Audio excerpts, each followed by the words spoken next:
चौधरी साहब ने हमें ज्वाइन किया है, सीनियर सफारतकार हैं।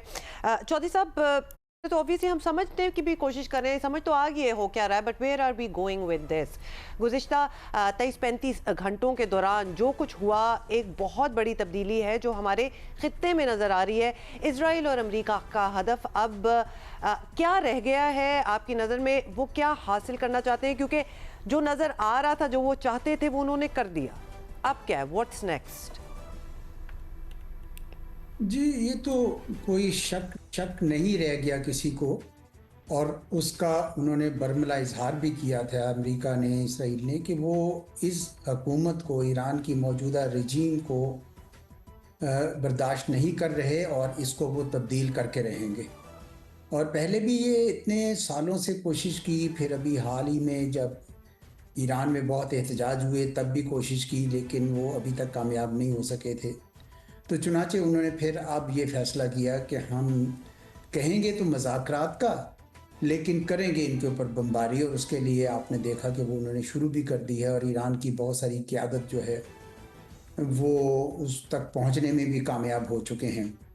और मुझे तो लगता है कि हदफ उनका यही है कि ईरान के अंदर जो मज़ाहमत थी पाक इनके लिए, इसराइल के लिए, उसको कुचल दिया जाए और ईरान की जो मौजूदा हुकूमत है उसको डिसमेंटल कर दिया जाए। उसकी जगह क्या आए ये उनका ज़्यादा गर्ज नहीं, इस लिहाज से कि वो पहले तो ये यानी इसको ख़त्म करेंगे और एक अफरा तफरी का माहौल जो है वो पैदा करेंगे। तो मकसद तो उनका बहुत बहुत वाज़ेह है, और फिर कोई अपनी मर्ज़ी का कोई वहाँ पे हुक्मरान लाएंगे जो अमेरिका नवाज़ होगा या इसराइल के साथ नॉर्मल ताल्लुका रखेगा। तो उनका हदफ जो है उसमें कम से कम किसी को शक नहीं होना चाहिए। जो डायलॉग भी किया था वो भी मतलब है कि समझने के एक बस ऐसे ही ढकोसला सा था, सब तो यही था। जी अच्छा एजाज साहब, ईरान की तरफ से शदीद रद्द-ए-अमल आना ही था, आया भी है, आ भी रहा है। इलाके में मौजूद सभी अमरीकी अड्डों को निशाना बनाने की कोशिश है। दावा तो यही है, एटलीस्ट अब जाहिर है कि अरब ममालिक इस पर ज़्यादा खुश नहीं है, ऐसा माहौल बन चुका है जो हमारे सामने है। तो क्या सिफारती तरीक़ों से, डायलॉग से, सालिसी से, किसी पीस पैक्ट से आपको लगता है कि फ़िलहाल मसला जल्द हल होने का कोई चांस है या अभी इट वुड प्रोलॉन्ग? उन्होंने ये तय किया हुआ था कि हमला तो होना है, और हम सारे कह रहे थे कि ये होना है, और ये भी पता था कि ईरान की तरफ से जवाब भी आना है। लेकिन जो मुझे नहीं पता था और वो ये था कि इसराइल जो है एक ही दम इतने सारे ईरान एक ही दम इतने सारे फ्रंट खोल दे। मेरा ख्याल था कि वो इसराइल के ऊपर ही फोकस करेंगे।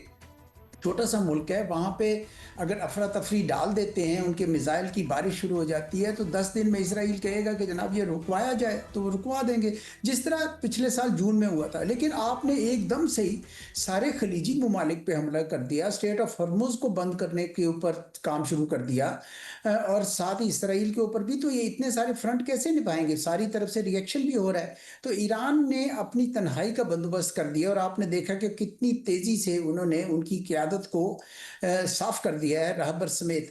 तो ये मेरे ख्याल में ईरान की तरफ से ये जो हिकमत अमली थी, शायद उसका सोच ये होगी कि जनाब अगर हम इतना एकदम से आग लगा देंगे पूरे खित्ते में, तो लोग कहेंगे वो जंग रुकवाए जाए।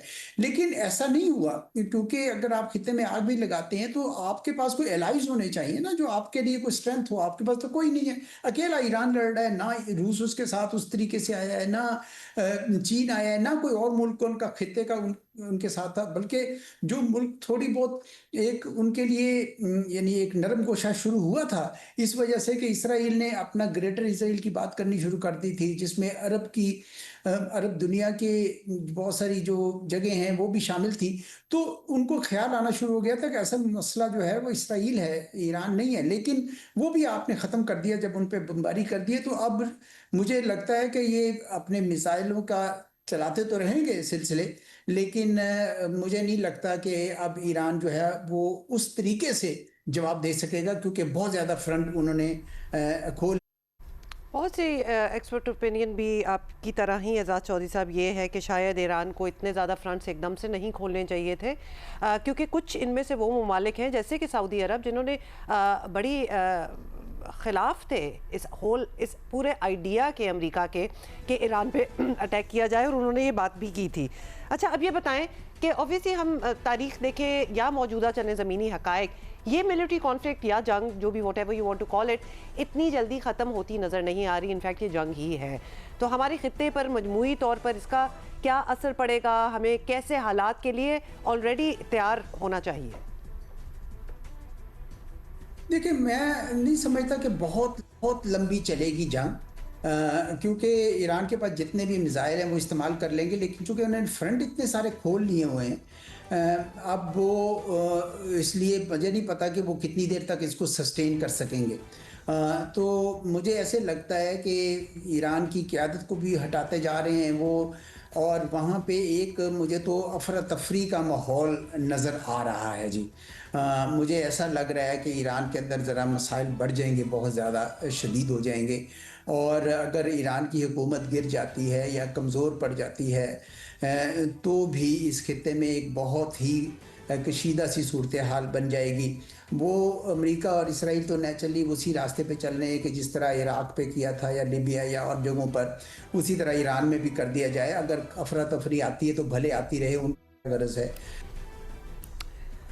ہاں جی, بہت سے پہلو ہیں ظاہر ہے. بہت صاحب. شکریہ آپ کا اعزاز صاحب. اعزاز صاحب کہہ رہے ہیں کہ ایک وقت اتنے زیادہ فرنٹس کھول لیے گئے ہیں کہ وہ ایران کے لیے ہینڈل کرنا بھی ذرا مشکل ہے, اور وہ جو توقع تھی کہ ہم ہر طرف اگر آگ لگائیں گے تو پھر دنیا آئے گی اور دوڑی آئے گی کہ اس معاملے کو ختم کرائیں, وہ توقع پوری نہیں ہوئی ہے. How sad is that کہ مطلب کہ لٹرلی اگر آپ کسی کو تنہا دیکھ رہے ہیں تو اس وقت ایران تنہا ہے.